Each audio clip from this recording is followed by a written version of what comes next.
estamos? Muy buenas tardes. Vamos a ver un poquito acerca de la catequesis sabatina que precisamente cada 8 días trataremos de transmitir para conocer más acerca de Dios. Y este catecismo o esta catequesis sabatina, perdón, la sacamos del Catecismo de la Doctrina Cristiana del Padre José de Arbe. Y continuamos con lo que vimos hace 8 días. Ahora la pregunta que vamos a analizar o el tema es el símbolo de los apóstoles. Y la pregunta 41 nos dice el Padre, ¿dónde se contiene brevemente cuánto es necesario que aprenda y crea el cristiano? Y la respuesta nos dice el Padre, lo que es necesario y aprenda el cristiano se contiene brevemente en los 12 artículos del símbolo de los apóstoles. Y dice también, es necesario que se aprenda no solamente todo lo que Dios ha revelado y la Iglesia Católica nos propone, sino también hemos de saber en particular por lo menos las verdades principales de nuestra fe. Y precisamente aquí está contenidas. Cuando en la Santa Misa nosotros decimos el credo de los apóstoles, decimos en qué creemos, ¿verdad?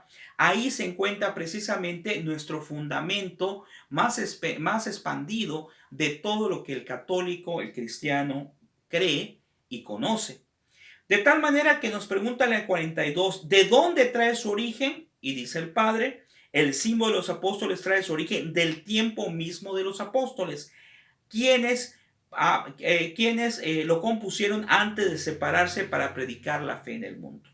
Qué interesante que los apóstoles nos hayan redactado precisamente las verdades de fe que debemos de conocer y nosotros lo repetimos en la Santa Misa.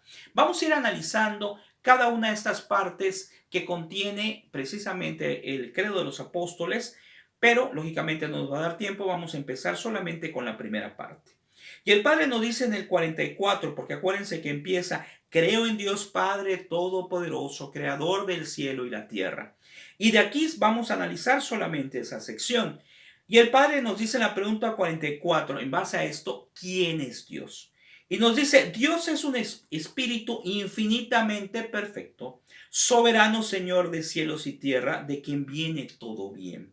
Dios es espíritu y por lo mismo los que te adoran en espíritu y en verdad deben adorarte. Juan 4:24.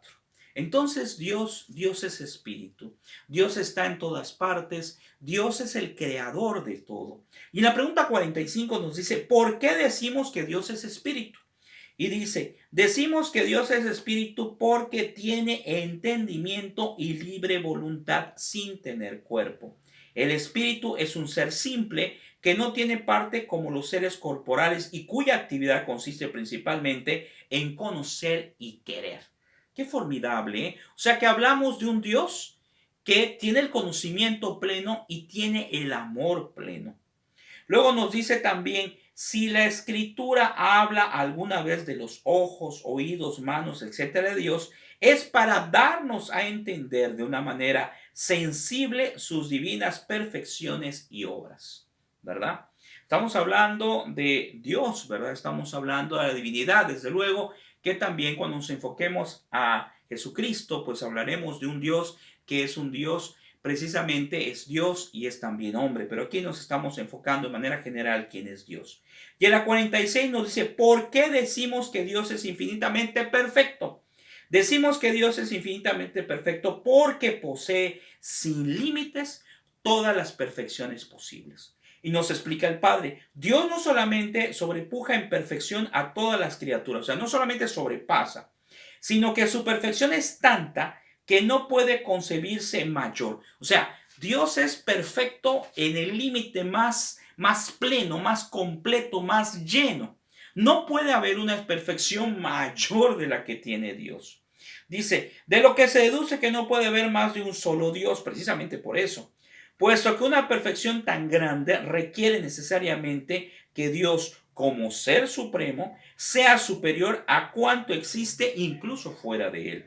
Y es claro que no puede haber más de un solo Dios, Señor supremo o superior de las cosas. Si estamos hablando de un Dios superior, de que no hay nadie por encima de él, entonces no puede haber otro Dios. Tiene que ser solamente un único Dios. Ya sabemos, en tres personas distintas, después lo vamos a ir analizando, pero es un solo Dios verdadero. En la 47 ya nos habla de las perfecciones. Y dice, ¿cuáles son las principales perfecciones de Dios?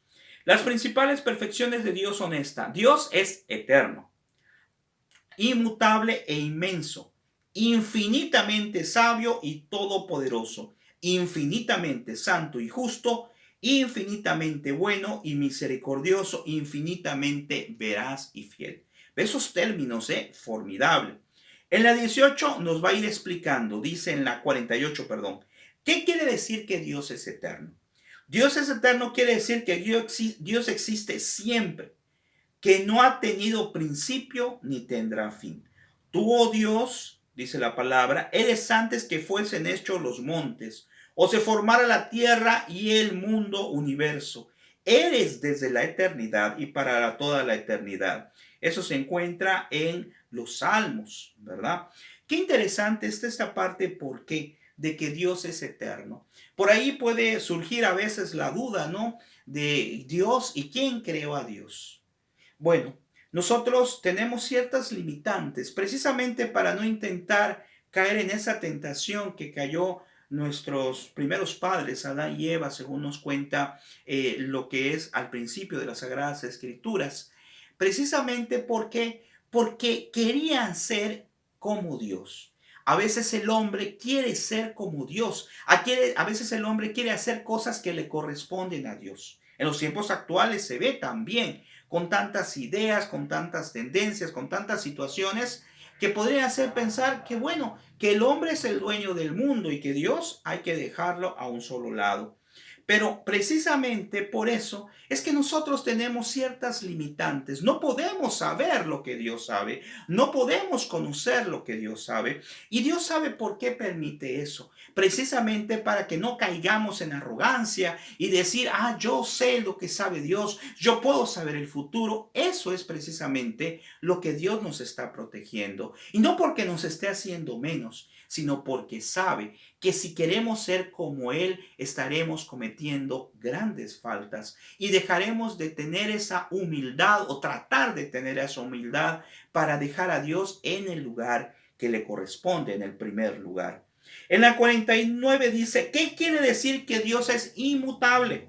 Dios es inmutable quiere decir que Dios permanece eternamente el mismo sin mudarse jamás en su ser, ni en sus juicios o consejos. Es decir, Dios tiene ya establecido sus juicios, sus consejos, sus pensamientos.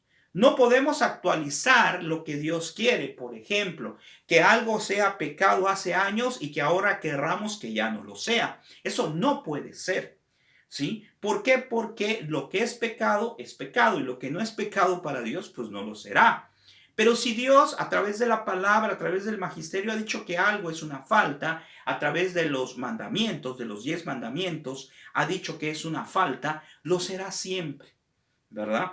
Por eso aquí dice muy claramente que es inmutable, o sea, jamás, dice él mismo, sin mudarse jamás de su ser, ni de sus juicios o de sus consejos. Y nos dice el Padre muy interesante, dice, en quien no cabe mudanza ni sombra de variación, decía Santiago. Dice, si la escritura dice que a Dios le pesó de haber creado al hombre en Génesis 6:6, solo quiere expresar que los hombres se habían hecho indignos a los ojos de Dios de vivir por más tiempo. Precisamente eso fue lo que ocurrió. Lo que ocurre es que nosotros a veces somos personas desagradecidas por Dios, pero Dios está contento de su creación. Y una principal prueba de lo que yo te expreso en lo personal, ¿verdad? Aplicando esto y en los conocimientos y en mi opinión personal, Dios sigue creyendo en el hombre, Dios sigue creyendo en ti y en mí. ¿Por qué? Porque el mundo no ha terminado. Si Dios ya no creyera en el hombre, el mundo ya tendría mucho tiempo que no existiría. Que Dios hubiera hecho ya lo que es el fin del mundo, ya de una vez lo que nos dice el Apocalipsis ya hubiera pasado. Pero Dios sigue confiando en el hombre, Dios sigue confiando en ti y en mí, aunque seamos imperfectos. Y aquí dice algo interesante, dice, semejante con que suele mostrarse que Dios no cambia. Si primero nos miramos en el espejo con la cara tizada y enseguida con la cara limpia. Las dos veces el ejemplo reproduce otra imagen. Sin embargo, no es el espejo el que cambia, sino nuestra cara. Por cosa parecida sucede con Dios. Este es un ejemplo práctico que nos pone el Padre. ¿Cómo podemos explicarlo? Bueno, aquí nos dice que si nos vemos un espejo, a lo mejor en la mañana estamos ahí todos espantados y en la tarde nos vemos distinto, pero es el mismo. Así Dios es el mismo Dios que existió en el Antiguo Testamento, el mismo Dios que existe en el Nuevo Testamento, el mismo Dios que existe en todo, en todos los tiempos. Es el mismo Dios con sus mismos principios, con las mismas ideas. En el 50 dice, ¿qué sentimientos han inspirado el pensamiento de la eternidad y la inmutabilidad de Dios? Dice, el pensamiento de la eternidad y la inmutabilidad de Dios nos ha de mover a inspirar de todo corazón, no de aspirar, perdón, de todo corazón, no a las cosas pasajeras, sino a los bienes eternos. Qué interesante, ¿eh? Porque el pensamiento de Dios está enfocado hacia eso. ¿Verdad? Yo hoy les comparto que venía meditando, estaba viendo en internet algunos productos y veía algo que no me hacía falta, pero me interesé y empecé a ver ese producto, cuáles son sus características y después caigo en cuenta y digo, ¿me hace falta?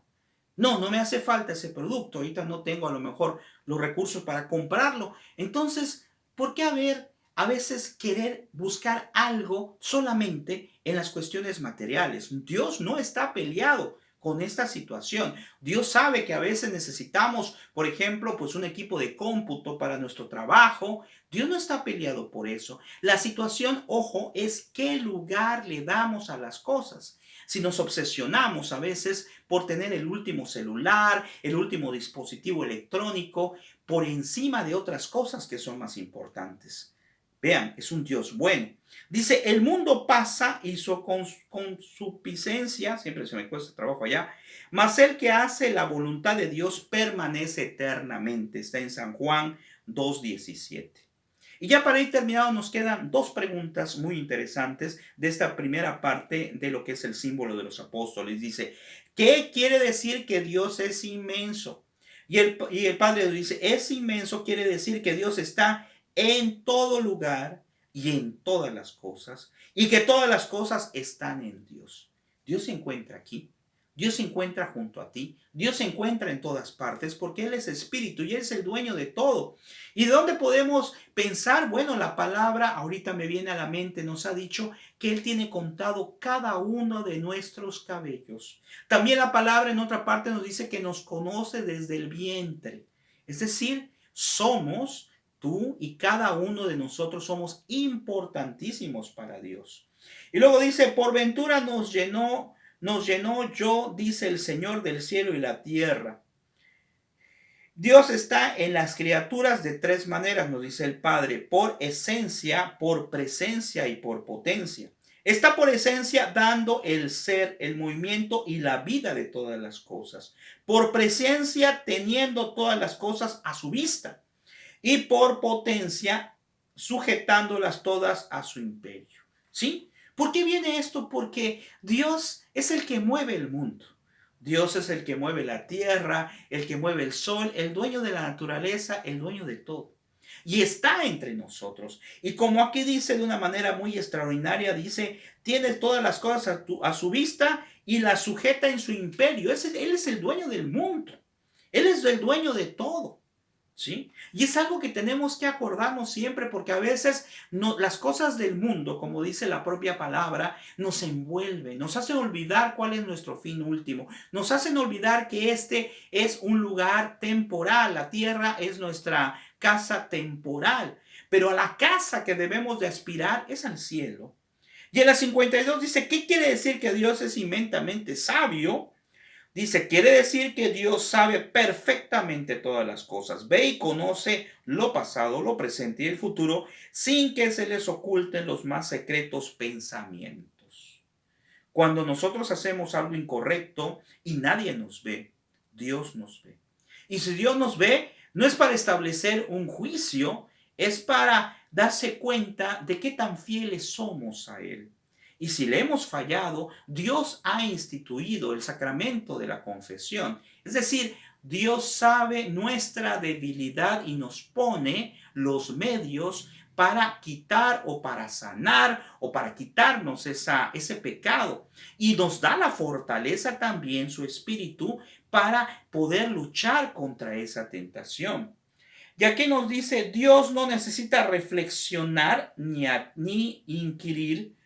Con una sola mirada ve y penetra no solamente lo que en realidad existe, fue o será, sino también todo lo que puede existir o existiría, dadas ciertas condiciones. Es decir, Él sabe si yo algo incorrecto o si pienso hacer algo incorrecto. Él sabe qué pasaría. Él sabe qué va a pasar de acuerdo a lo que yo voy a hacer y también a lo que yo podría hacer. Vean qué interesante. Dios tiene el conocimiento de todo de nosotros. Los ojos del Señor son mucho más luminosos que el sol y ven hasta las más recónditas partes del corazón humano. ¿Sí? O sea, Dios ve nuestro corazón, nuestro sentimiento. Si pensamos algo incorrecto, pero acuérdate que para que un pecado sea mortal tiene que haber materia grave, plena advertencia y pleno consentimiento. Materia grave es quebrantar un mandamiento de Dios o de la iglesia. Plena advertencia, saberlo, y consentimiento, aceptarlo. Pero Dios sabe perfectamente en qué momento hemos quebrantado alguno de esos. Y al hacer mi reflexión me doy cuenta de ello, repito, tengo que acercarme a la confesión. Y en la 53, y con esto terminamos, dice, ¿para qué nos ha de servir el pensamiento de la presencia y ciencia de Dios? El pensamiento de la presencia y ciencia de Dios nos va a servir, uno, en todas partes, aún en lo oculto. Nos ha de apartar del mal y mover del bien. O sea, la presencia de Dios, lo que es nuestro pensamiento, nuestra conciencia, que la catequesis nos dice que la conciencia adecuada, la conciencia recta, es la voz de Dios. La conciencia es la voz de Dios. Porque si yo veo a alguien que está cruzando la calle y me dan ganas de empujarlo para que se golpee, mi conciencia, la voz de Dios, me dice, no, no es correcto. Esa es la conciencia, esa es la voz de Dios. Y en el segundo dice, en toda necesidad debe inspirarnos ánimo y consuelo. Es decir, la presencia de Dios no solamente nos va a guiar en nuestro proceder, en nuestra vida, en nuestras actitudes, sino que además nos tiene que dar ánimo, nos tiene que dar fortaleza, porque un cristiano triste, desanimado, apagado, preocupado, no debe de ser razón, o no tiene razón de ser, mejor dicho. Ahorita que estamos viviendo un tiempo muy complicado, me decía mi esposa que en la escuela están poniendo direcciones para asesoría psicológica, lo cual es muy correcto por el tiempo que estamos viviendo. Pero tenemos que profundizar también en la oración. La oración es la que nos debe fortalecer la confianza en Dios. Por eso dice aquí que nos debe de inspirar ánimo y consuelo. Precisamente la presencia de Dios, saber que Dios existe, saber que Dios está con nosotros, nos debe de inspirar ánimo y consuelo. Bueno, y este ánimo y este consuelo que nos da Dios tiene que ser nuestra propia fortaleza. Y aquí para terminar nos dice algo muy interesante. Dice, aunque caminase yo por medio de la sombra de la muerte, no temeré ningún desastre, porque tú, Señor, estás conmigo. Y esto se encuentra en el Salmo 22, sección o parte 4, ¿verdad? Entonces, qué interesante, hermano, y dentro de 8 días, Dios mediante, continuaremos analizando lo que son los hechos de los apóstoles, pero qué interesante que nos demos cuenta que la presencia de Dios, del Dios que como nos dice aquí está en todas partes, tiene que ser ánimo y fortaleza. En estos momentos de tantas dificultades tenemos que sostenernos y agarrarnos precisamente de Dios para poder salir adelante. Que el Señor te bendiga. Dentro de 8 días seguiremos analizando. Dentro de 8 días nos toca ya la pregunta 54 del símbolo de los apóstoles para continuar analizando este catecismo curso superior del Padre José de Arbe. Que el Señor te bendiga y ojalá lo compartas con otras personas para gloria de Dios. Buenas tardes.